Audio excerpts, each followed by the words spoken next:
Hello there, Grateful Gang. It's Lauren Blanchard-Zaleski here. Welcome to Gratefully Living the Chronic Life. I come to you every Thursday night live at this time, and I bring you different topics and experts. And we've got a fantastic guest tonight that help us to live lives of joy, intention, purpose, and gratitude. And I have a group on Facebook called Attitude of Gratitude with Chronic Pain. So many of us are watching from inside the group. If you're not a member and would like to join, we would love to have you. And this goes for anybody with chronic physical and or emotional pain. We serve all kinds of pain, but we focus on building resilience, which is the topic of our show tonight. Linda Graham is going to be here with us, and I'm super excited to have her here. But we focus on different coping tools and techniques to help us to be more resilient with the struggles of life. So before I bring her on, just a couple of things. If you are in Attitude of Gratitude with Chronic Pain, you know we hit a milestone this week. We hit 7,000 members, which is kind of amazing. We have this chronic pain group where you can't actually talk about your chronic pain. You're here to talk about gratitude and coping. So we have the 7,000 members. So it's very humbling. And thank you to all of the members who are currently members and have been for a while, and for you, all of you new members as well. We're getting a lot from South Africa lately, which is very, very exciting. We have if you are a member of AOG, we have a November Journaling Club challenge coming up. That is very exciting. So make sure you join our journaling club. What else needs to be done? We have a new creative writing club starting on November 1st. So lots going on in the group. If you're looking to find the group, let me put the name up again. It is Attitude of Gratitude with Chronic Pain. And to find out more about me, my website is gratitudeaddict.com. So I was telling my guest before, and I want to thank last week's guests, Iris and Suzanne from Mini Meds. They were wonderful guests. I should show you next week. Next week, we have Dr. Gratitude is going to be here. She calls herself Dr. Gratitude. Her name is Dr. Farhana Sadek, and she has a new app out with a fellow physician. They're from the UK. It's the Gratitube app, where you can record yourself stating your gratitudes and watch it back, and it's supposed to add more power to your gratitude. And after there's the app. And then the next week, author Gina Hamaday is going to be here talking about her book called I Want to Thank You. And then we've got a bunch of other good stuff coming up that I would love to talk to you about. But I didn't mean to do this now, but this is a quote that I saw in Linda's book, which is a good segue to get her in here. Our topic tonight is resilience. And this quote was at the beginning of one of the chapters of her book. It is not the strongest of the species that survives, nor the most intelligent that survives. It is the one that is the most adaptive to change. So with that, let me get rid of this. Linda Graham, thank you for being here, Linda. Thank you for having me, Lauren. We've already talked some. It's such a joy to be here. I'm totally geeking out over this episode because I feel like you bring so much value to so many, for everybody, really. And I was briefly mentioning before the show, I'm very fortunate that my family, my grown children, my parents, my sister, the whole extended family, a lot of them will tune in certain weeks.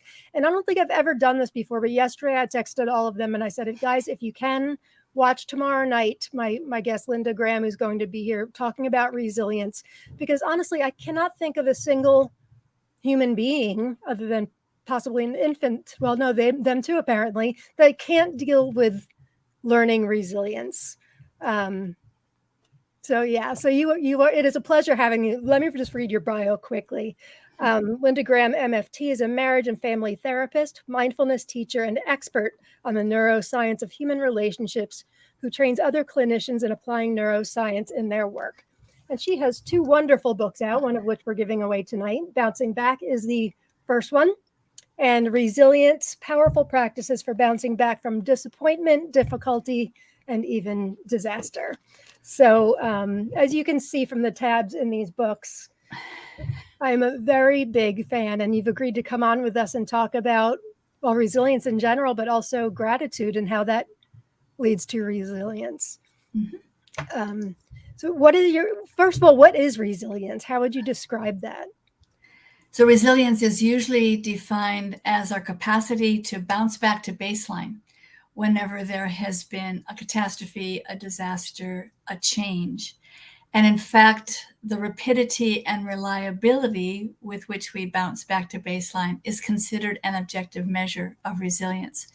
So I have taught bouncing back and returning to normal, but more and more these days I teach bouncing forward and being able to cope with whatever has happened, but learning the lessons from it and moving forward into a new mindset, into new opportunities, into a new normal.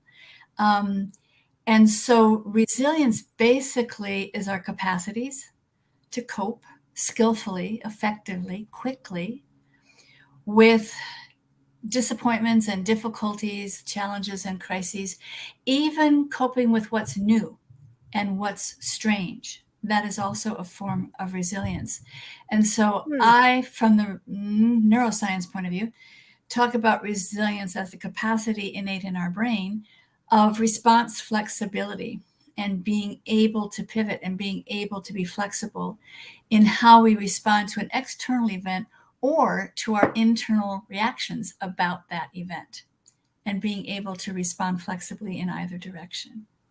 That really is kind of the key, isn't it? Is responding flexibly, right? Because I know, there's been situations over the years where I will get kind of paralyzed in a response to something. I can't think of anything offhand, but almost like I don't know how to respond and I don't know how to take it.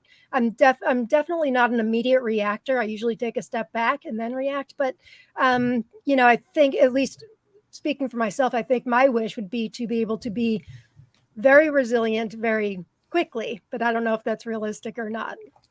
So very often we will think about resilience as some kind of cognitive capacity to be able to see our options and choose wisely. And there is such a thing as a resilience mindset, and we may talk about that.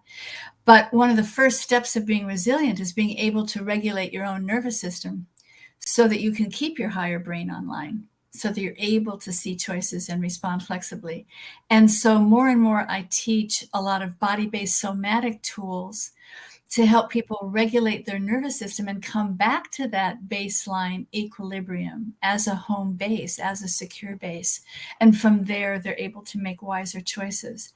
So that's more and more a part of it. And I also teach the importance of conscious, compassionate connection. Those are foundational to our resilience, to be aware of what's happening and our reactions to what's happening and being able to be conscious of choices, and to have compassion, kindness, acceptance, allowing of what's happening and allowing our reactions to what's happening.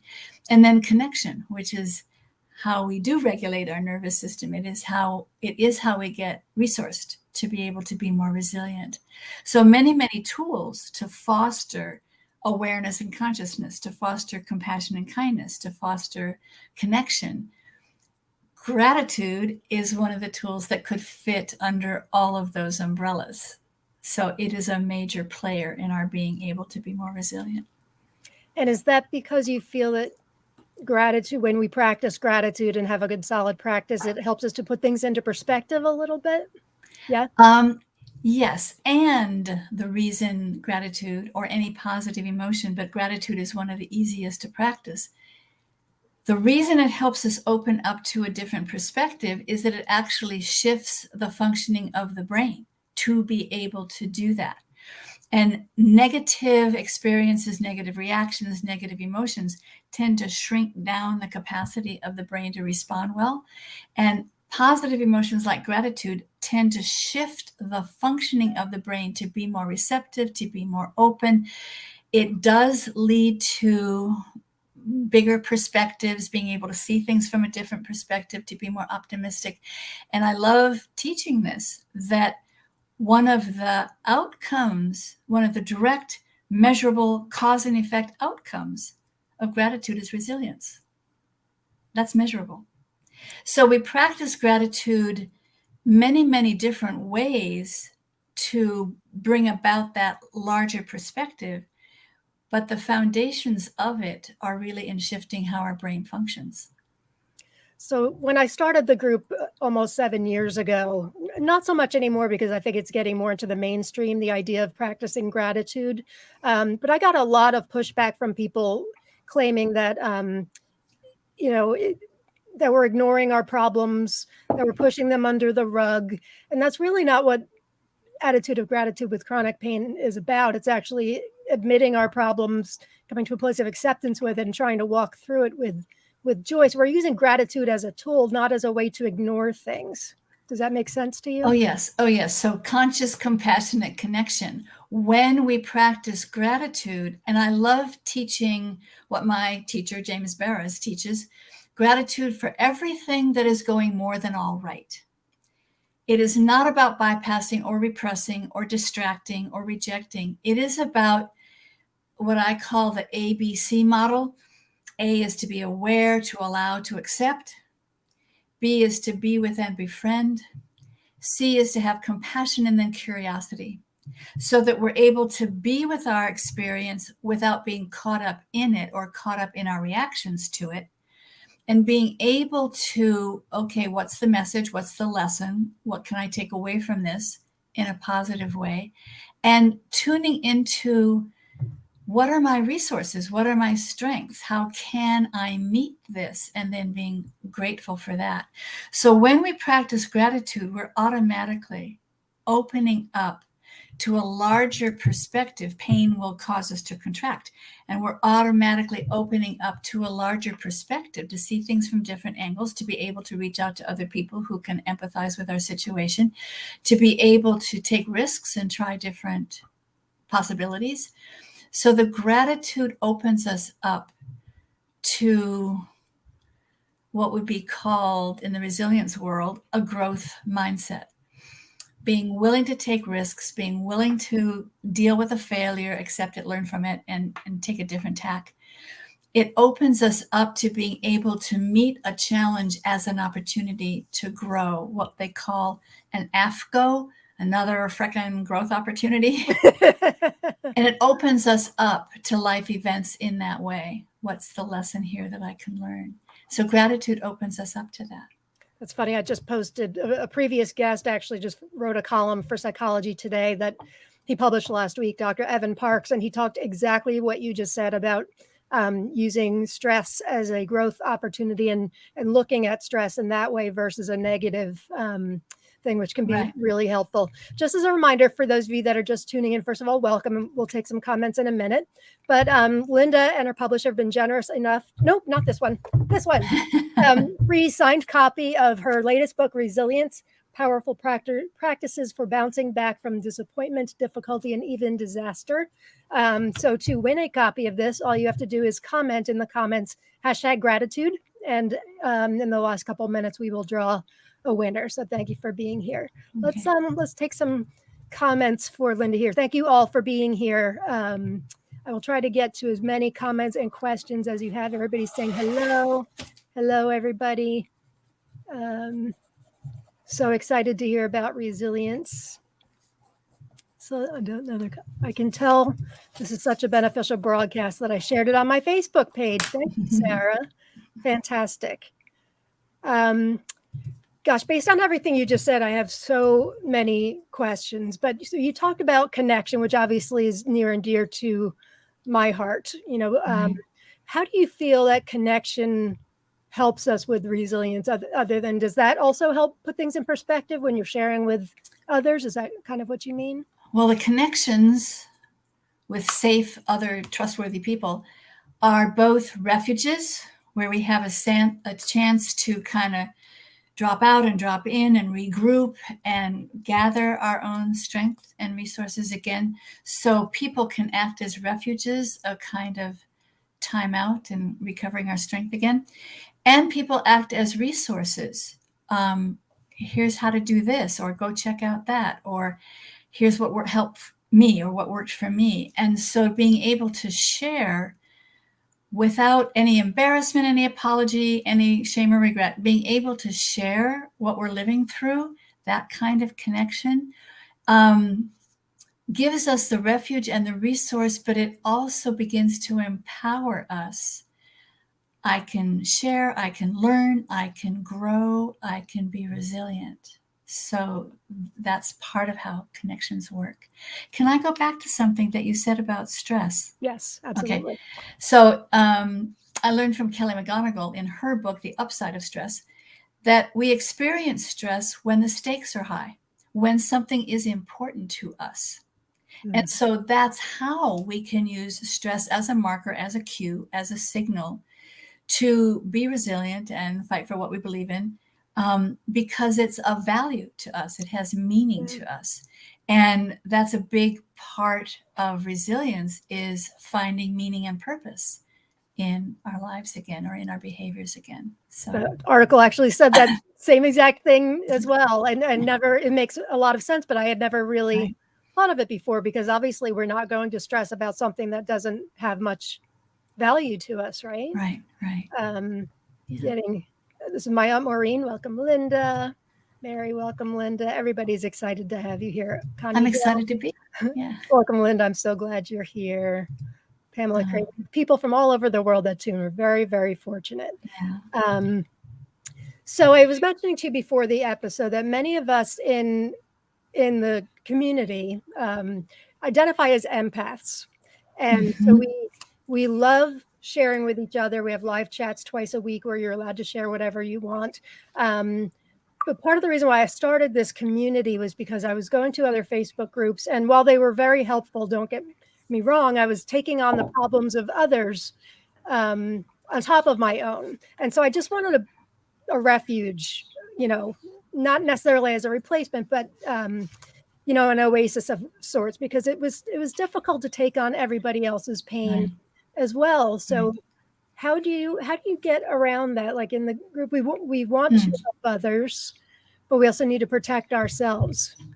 Well, I've led support groups and therapy groups for many, many years. And it's important that even when there's sharing and empathy and compassion and support, that the focus remains on coping, on being resilient, on finding our way through, so that people are supported in not just in the pain, but in their efforts to live with the pain or to thrive with the pain.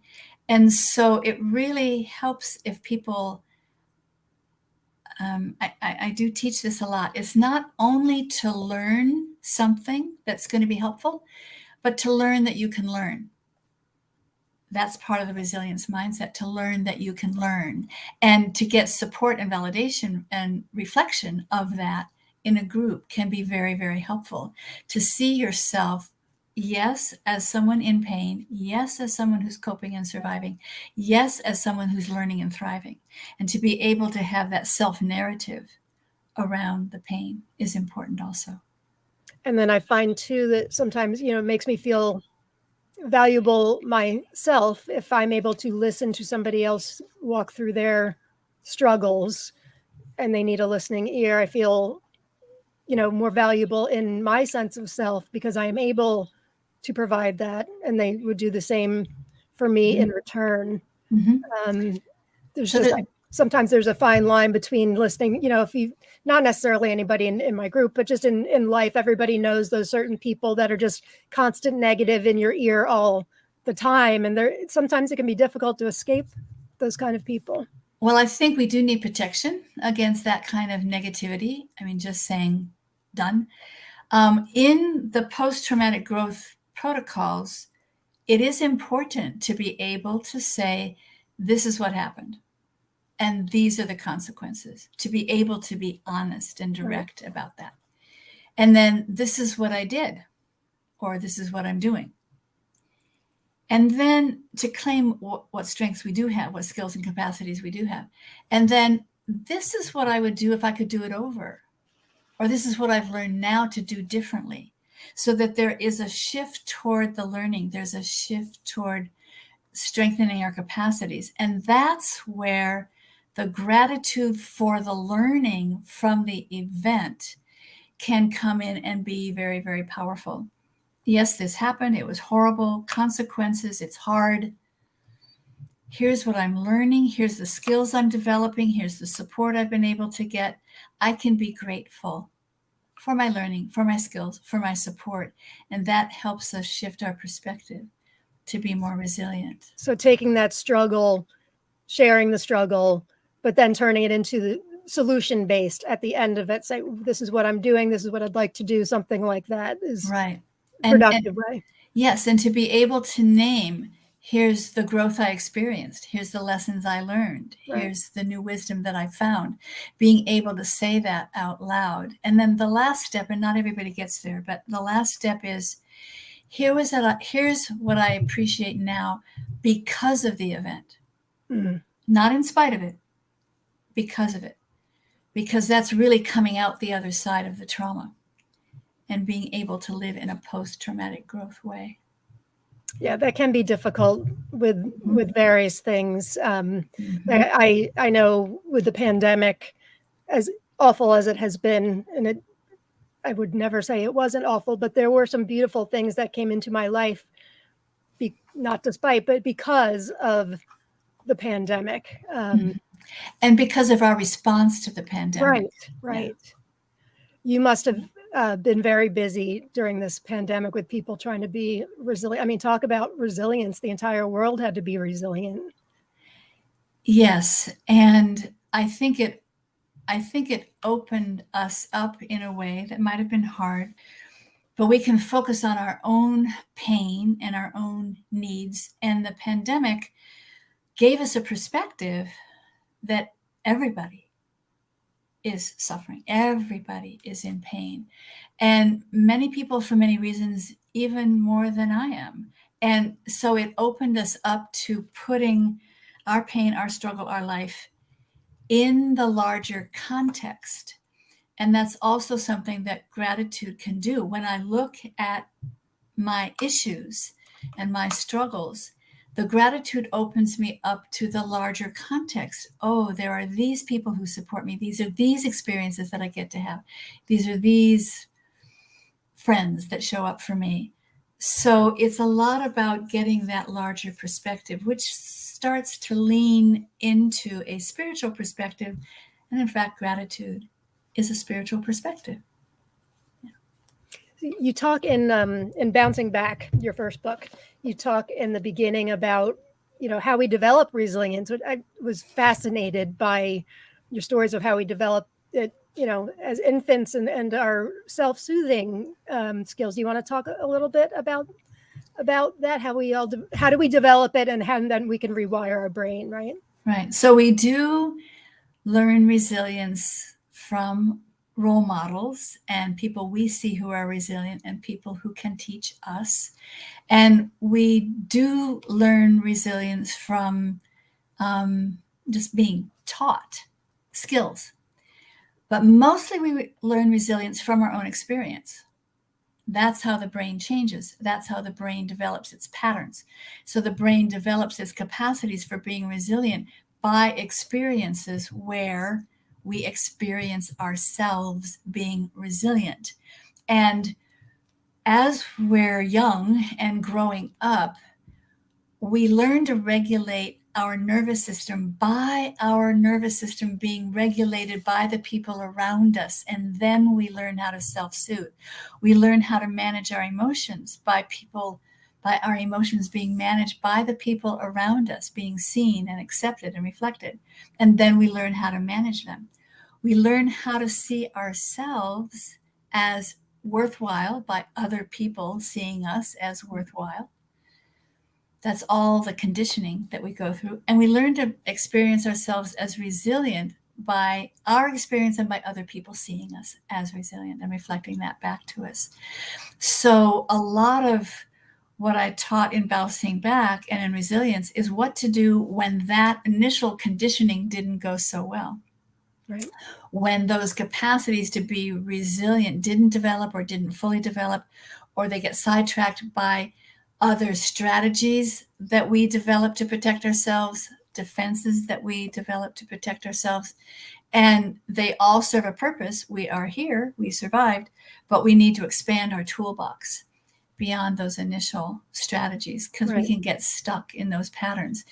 And so to be resilient is to have more response flexibility, to have 20 tools in the toolbox. Right.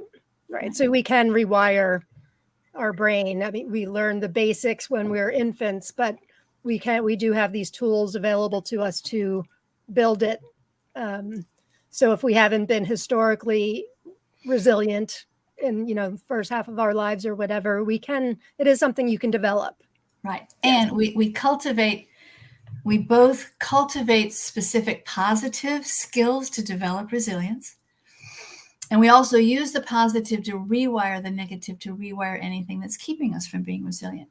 So we're both creating new conditioning, new experiences, new patterns, new learning. But we're also using what we know about the brain to recondition, to rewire. And that is using a positive to antidote or rewire the negative. And very simple examples of that could be if you clench your fist and there can be a certain amount of pain or tension. And then if you open your fist and let it relax, and there's an ease or a comfort. And if you go back and forth so that you rest more in the experience of ease and comfort, you can rewire your brain's processing of the tension and the tightness. And we do that with emotions, where gratitude is so powerful because it's a positive emotion. And when we juxtapose the gratitude with the negativity, yes, there's regret, there's grief, there's fear, there's anger, there's shame, there are negative emotions that we can experience, but the gratitude is a positive antidote. And again, as we said before, not a bypass, not a repression or a distraction, but it is an antidote, even though this is true also, even though this is true also, and it becomes an antidote to the brain's functioning, so that eventually people can hear themselves say inside their own head, run, run, run, run, run. But even so, Right. I can be grateful about this, or I can be appreciative of that. So we do rewire our automatic responses into new patterns.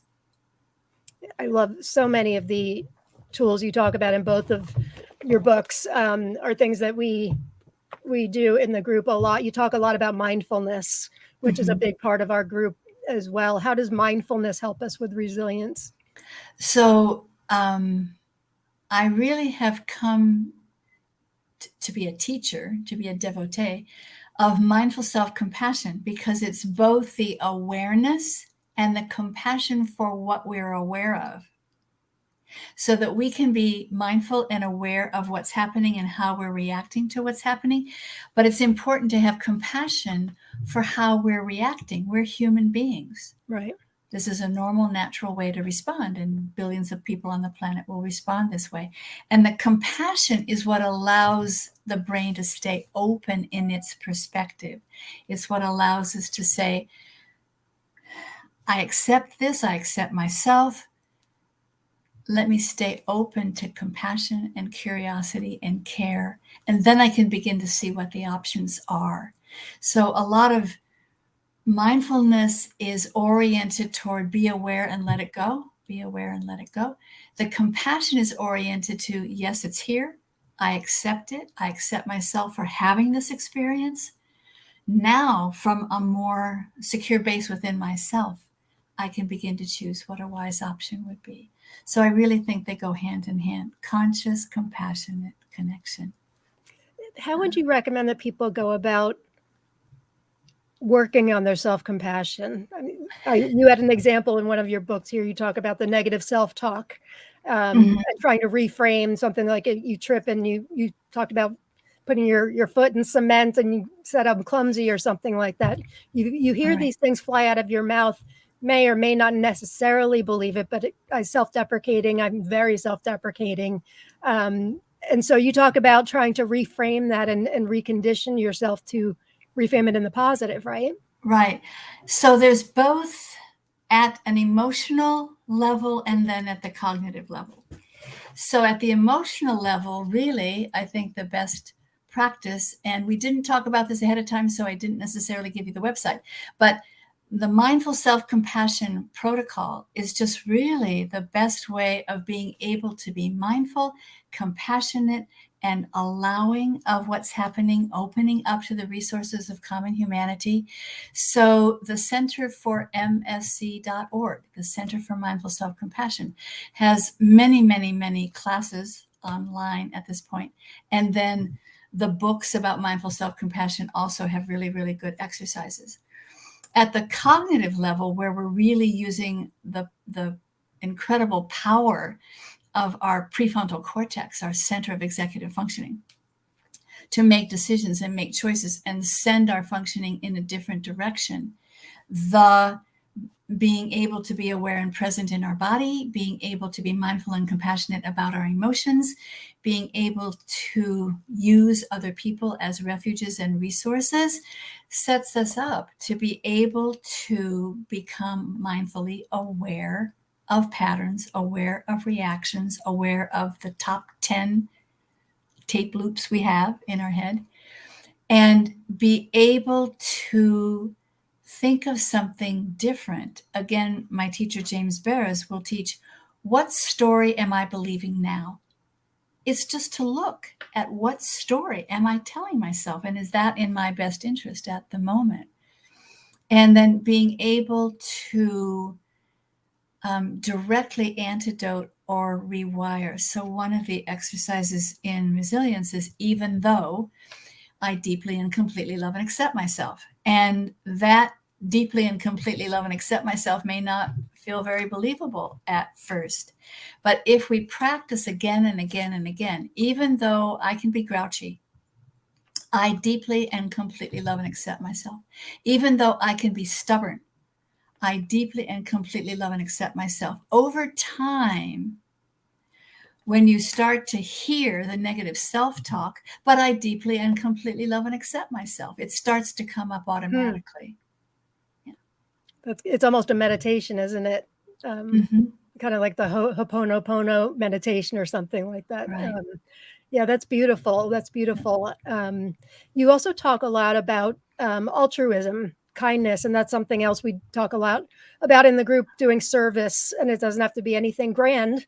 It could be, listening to somebody or writing somebody a quick note. But I loved your second where you talked about altruism and kindness. So altruism and kindness, I mean, it is important to have self-kindness, Right. but altruism and kindness for others gets our focus off ourselves. Yeah. And it allows us to experience ourselves as kind and generous and caring. We get to experience ourselves as bigger than our pain, bigger than our struggle. And that's important for being resilient also, to be able to dwell in our larger self, which will be kind and compassionate and generous and wise. We get to live in our larger self and not be contracted in the pain body or in the stress body or in the struggle body. We get to not just see ourselves, but live ourselves in a larger fashion. And that is part of our resilience, for sure. Yeah. So besides, a daily gratitude practice, many people will have a daily kindness practice and deliberately tracking 5 acts of kindness that I did today, and seeing yourself as a person who can be kind. That helps the resilience. Perception of self. That makes a lot of sense. Yeah. Could you state that website one more time, please, Linda? I will put in the after show notes, gang, but what was the website that you mentioned? Mindfulness, self-compassion? It's the Center for MSC.org. Okay, great. Thank you. Pamela Crane says, I have used even though within the EFT protocol. Great. Yes. Yeah. Fantastic. Yeah. Another Linda Kinalikio. Thank you for joining Lauren and all of us tonight. I love listening to all you say. Me too. Me too. You said something, I think, in the beginning of bouncing back, where I think I was shaking my head up and down so hard that my head was going to fly off. But you talk about building resilience, and hanging out with resilient people helps to build resilience. And it makes so much sense. So if we're hanging out with resilient people, number one, their calmer nervous system is helping to co-regulate our nervous system. So that connection, I mean, that's how we regulate our nervous system, besides our own self-soothing, is being with people we feel safe with and that we feel trusting of. And that's how we regulate our nervous system.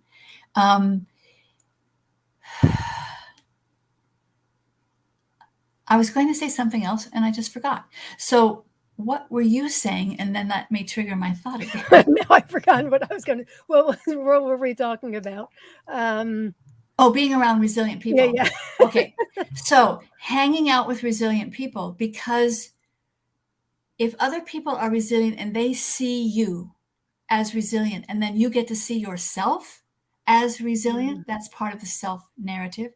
I think it's also important to be able to prune toxic people. Talk about that. Okay, so one of the things I teach a lot is the drama triangle, which is an archetype of patterns of how we relate inside our own head or with other people. And the three roles, this comes out of transactional analysis in games people play. So the three roles are to be a victim, a rescuer, or a persecutor. And those roles revolve around each other. And we can get caught in any one of those roles. And we can get caught by people trying to pull us into those roles. And the only way to get out of those triangles is to get out of the triangle. It's to just not play that role. Both to be resilient and not to see ourselves as a victim, but to see ourselves as empowered and having agency, and not being a rescuer and focusing on other people to our own detriment, our own neglect sometimes, and then certainly not being a persecutor, but protecting ourselves from people who might be toxic or persecutory. And it's our birthright as human beings to be able to do that, to set a limit and boundary, to say no, to take an exit. So yes, hanging out with resilient people, for sure, for support, for validation, for the reflection, for the role modeling, and then to set up some boundaries with people who are Detoxify your crown. It can Yeah. be so difficult, and I know it to be true. I know it to be true. It can be so difficult if somebody's just, if you're a good listener or whatever, and somebody's at you. How do you have any good tips for that? You just have to be tactful and say, "I'm sorry, I can't anymore," or Well, I think there's two things. One, well, maybe they go together. Someone can be negative and we can be empathic. And then we can begin to say, and how are you dealing with that? How are you shifting that? How are you solving that? And not to jump too quickly to the problem solving. Yes, to make room for the emotions, to make room for the struggle, but then to not stop there, because resilience is about coping with the struggle. right. So pulling for people's resilience, pulling for their strengths. Tell me how you coped with that, or tell me what you would do next time. It's beginning to cope with that. So helping them shift from negativity to positivity. So smart. I love that. And necessary. And, depending, I might do a little didactic, that because we have a negativity bias, which is true, our brains will respond to and hang on to the negative more than the positive. It's an effort, it's an intention, it's a decision to cultivate the positive, which is why a gratitude practice can be so useful. A dedication to this practice can be so useful. So I will sometimes just say to people, you know what? Our brain, I'm not saying your personality, our brain needs to shift out of the negative into more positivity. It's hard work to do that, but it's important to do that right now. So let's try right now. I do tend to be direct, partly because I'm a therapist, so this is what I do with my clients all the time. But I think gratitude is a really effective buffer against that kind of negativity. And I did once have a client who was very, very negative and hard to sit with, and almost out of self-defense. I began beginning every session with a 5-minute gratitude free write. And he never told me what he wrote down. I didn't share what I wrote down. It just shifted his energy. And then he was available to do the therapy. Smart. So sometimes we just have to directly intervene like that. So people living with chronic pain and illness, or really any kind of pain, we hold on to our comfort zones very tightly because we don't experience comfort a whole lot. So it can be very difficult to venture out of those comfort zones and put ourselves in situations that may bring us huge blessings, but also may hurt us either physically or emotionally. So how can you, is it a matter of finding balance to leave our comfort zones and being willing to get a little bit uncomfortable? Well, so much learning, so much resilience, so much growth depends on being able to take risks and to try something new. And so to intentionally, consciously practice how and how much can I get out of my comfort zone today? Can I do something for 5 minutes longer than I would normally? Can I call somebody that I haven't talked to in 3 weeks, and can I talk to them once a week? How can I just push that envelope a little bit? I don't mean to go into fear. I don't, because fear will just shut down the resilience. But to plan ways that feel safe to expand the sense of risk or exploration a bit. And sometimes that's, well, let me find someone who will do it with me or help me do it also. Yeah. That's beautiful.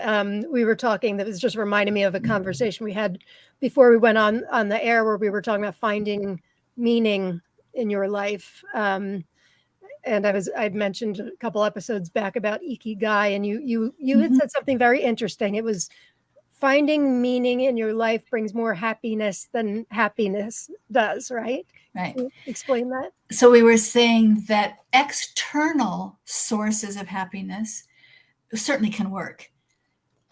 They're not always reliable. They're not always available. What is more available is our own internal sources of happiness. That can be a gratitude practice or a joy practice. But having meaning or purpose is one of those intrinsic causes of happiness. It's something that we own internally. So it just helps shift the focus from looking out there to be happy to looking internally to be happy. So meaning and purpose, the altruism and kindness, the gratitude, there are many ways to cultivate those internal resources of resilience. The mindful self-compassion is another. But we often can't find those things unless we venture out of our comfort zones at least a little bit, right? Because if we're too busy being comfortable, we can't necessarily find something that might bring us tremendous joy if we don't try. Then I would perhaps start with, okay, what am I grateful for about my comfort zone? And just go ahead. These are all the things about my comfort zone that I'm so happy about, so grateful for. What a blessing. And to do that practice, I think, will start to spill over. It'll just start to spill over beyond the comfort zone without our even knowing it. And then we can pay attention to that and track that. This all makes so much sense. You're absolutely wonderful. I just want to remind you guys, we're giving away free signed copy of Linda's book, Resilience, Powerful Practices for Bouncing Back from Disappointment, Difficulty, and even Disaster. All you have to do is in the comments, write #gratitude, and hopefully it will work properly, and we'll have a winner of from our live audience tonight. Thank you for being here. She's with us for another couple minutes. If you have any questions for her, please feel free. She's a wealth of information. It's true. At this point, I'm a wealth of information and experience. But what really is important is to help people tap into their own wealth of information. Because very often we know things, we don't give ourselves credit for that. We tend to minimize or smallify. So a lot of what I do actually is help people tap into their own intuitive knowing, their own levels of experience, their own willing to risk and try something. So probably more of a facilitator than an expert in some ways, helping people find their own wisdom. Well, that's what I love about your books. They're both written beautifully in that way. They're very accessible. Make me excited about trying these tools for myself. And we had mentioned before the episode that my group, Attitude of Gratitude with Chronic Pain, isn't really a chronic pain group. It's more of a coping group to build resilience right? It's a group that, because we don't discuss our chronic pain, we know it's there, but we don't really discuss it. But we work on tools like everything you're discussing tonight to try to live more meaningful, intentional, joyful, and grateful lives. And that can be difficult. It's like you said, we do default to the negative already, right? Automatically. So it can be difficult to find the good stuff, but the good stuff is there. So part of cultivating a resilience mindset is cultivating the intention to not default to the negative. We can see ourselves do it and say, I don't want to go there this time.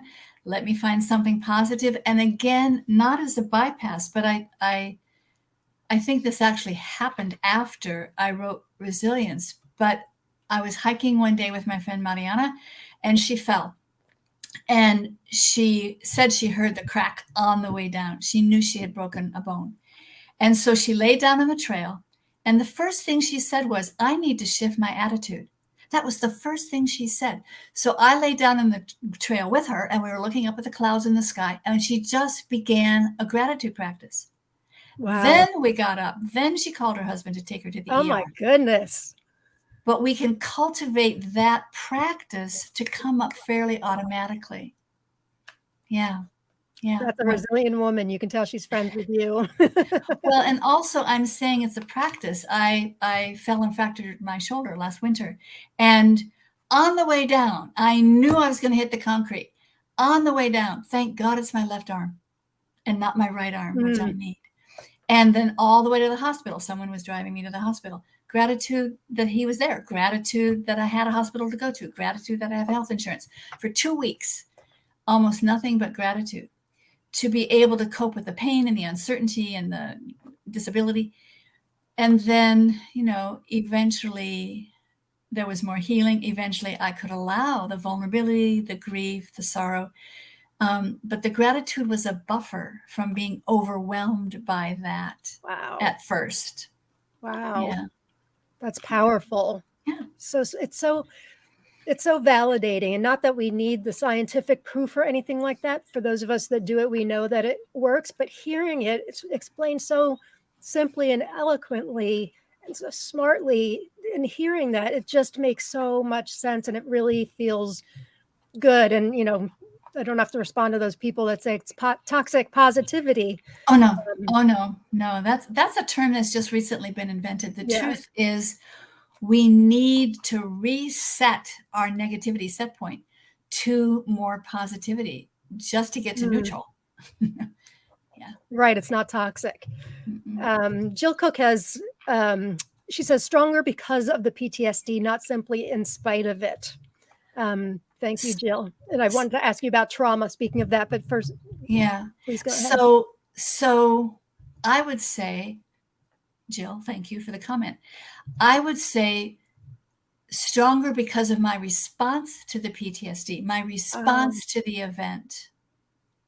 Yes, there is an event. Yes, trauma happened, PTSD happened, but it was my response that now I can be grateful for the event, for the trauma, for the learning. Now I'm in a better place. So I think it's in that framework of the event happened, how I responded, how I learned has brought my life to a new place. And that's what we can be grateful for. It really is all about the response, isn't it? It's not the event. And that's actually what I was going to say with Jill's comment, the PTSD, talking about trauma. And you talk about trauma in bouncing back, how a lot of us, I did really think of trauma as an event, but trauma is not the event, right?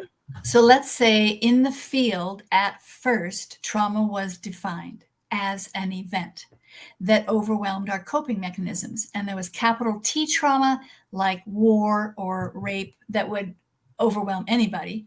And then there was small t trauma, like being afraid of being stuck in an elevator or going to the dentist, which bothers some people, but not everybody. But the field has changed, and that's partly because of the neuroscience, partly because of the brain science that shows us how the brain responds to trauma and what we need to do with the brain to come back out of trauma. And so now the focus is on our internal response to the event, because that's where we have some choice and some change. And one of my colleagues, Frankie Perez, says, how you respond to the issue is the issue. That's really how we can avoid trauma and how we can recover from trauma, is by paying attention to our own reactions, our own responses, our own choices. Yeah. And living with chronic pain can be traumatic, right? If we allow it to be. Is that basically what you're saying? Well, chronic pain is traumatizing. Yeah. And how we choose to live with that trauma, how we choose to live with ourselves because we have that trauma, how we learn to frame ourselves as, I have chronic pain and that's not the entire story, right? That's one of the things they talk about in post-traumatic growth, that the trauma happens, it is part of the story, it is part of the narrative, but it is not the entire story.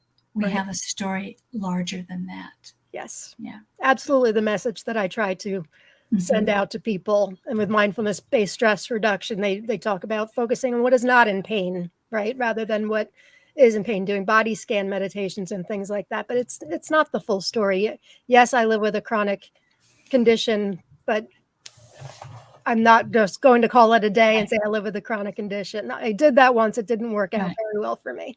So let me say this about that. When you're talking about MBSR and being able to be aware of places in your body that are not in pain.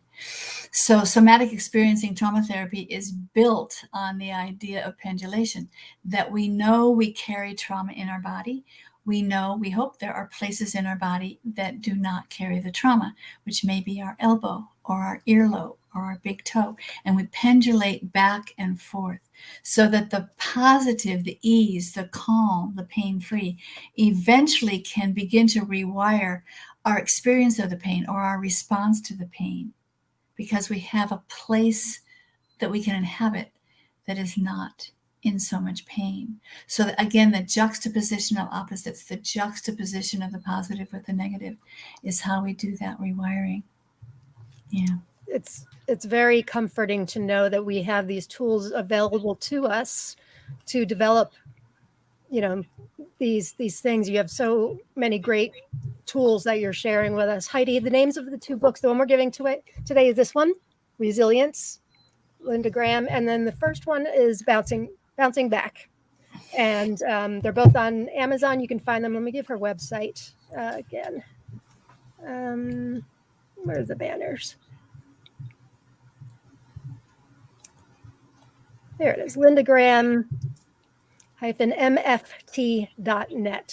You can find out all about Linda. She offers courses, books. You've got all sorts of things going on. You have wonderful, I shared one of your short videos in the group last night. It was an interview you had done with positive psychology, I think, and talking about gratitude and reframing all of this stuff. You have so much great things to say. Many of the exercises that are in both books are on the website. They're available in blog format, but many of them are available free to download, free to use. I'm glad you mentioned that. I haven't mentioned that. Both of these books are chock full of exercises, you guys. They're wonderful, wonderful books. This was the first one I got, which is your more recent one. And then I loved it so much. I don't know which one I love better, because Bouncing Back has some great things too. But yes, Heidi, we're giving away this one tonight. If you'd like to win a copy, we still have a couple more minutes. #gratitude. There's my alarm there. One of the challenges we're doing in our journal, we have a journaling club, and one of the challenges we're doing in November is a thank you note club where we're writing thank you notes to people in November. And you had an exercise in the back of one of your books where you talked about a class. They weren't being very nice to each other, right? And the teacher had them like write something nice about another one. Right. This actually happened in an elementary school classroom quite a while ago now. It is now used in classrooms throughout the country, where the kids in this 5th grade elementary classroom were acting up, talking, walking around the room, throwing spitwads, and the teacher had just had enough. And she said, everybody stop, just stop. Take out a piece of paper, write down the name of every student in this class on the left-hand side of the paper, and then write down one positive comment about every student in the class. So they did that. She took them home, cut and pasted them. So the next morning, every student had their own piece of paper with 25 positive comments about them. It was life-changing for the students. The story goes on, because this did happen quite a while ago. The story goes on that one of the students was killed in the Vietnam War. At the memorial service, the father came up to the teacher. I cry usually when I tell this story. I know. The father came up to the teacher and pulled out the piece of paper and said they found it in the pocket of his uniform the day he was shot. And another student walked up and pulled out her piece of paper and said, I've carried this in my purse every day for 10 years. Wow. So that exercise is now taught.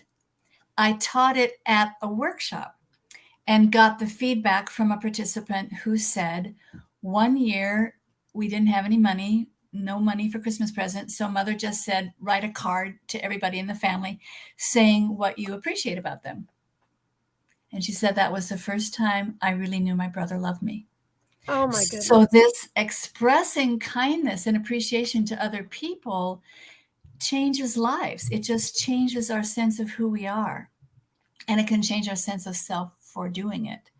So yeah, sometimes we don't know how people feel until they tell us, and that is a powerful story. Thank you for sharing that. Right.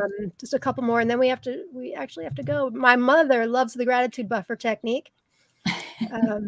Pamela Creighton says, I've used the tools you suggested of shifting someone out of loading their negativity without success. Other than limiting my exposure, have you any other suggestions, please? So there is something very important called theory of mind, which basically is I am I and you are you, and we have different opinions and different emotions, and that's okay. So to be able to distinguish, you're who you are, not me. That's not me. One of my other teachers, Phil Moffitt, talks about being affected without being infected. We can listen and care, but we don't have to take on what somebody else is experiencing. We just don't have to take it on. We're a separate person and we have our own thoughts and feelings, and that's okay. So that's sometimes the boundary about being an empath. It's to listen, to care, but not take on somebody else's feelings as though they were our own, because then we can get infected. Yeah. Infected. I like that. That's great. Yeah. Thank you. All right. So we're going to give away a free book. Thank you, everybody, for who entered. Let me try to get this up here.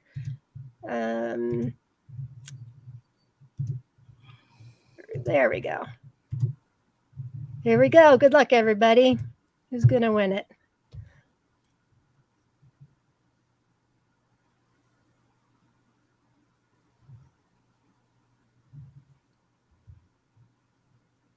Seton Silver won. Elizabeth Silver, thank you. Wonderful. You are a lucky woman. This is a fantastic book. Again, the book is Resilience, Powerful Practices for Bouncing Back from Disappointment and Difficulty and Even Disaster.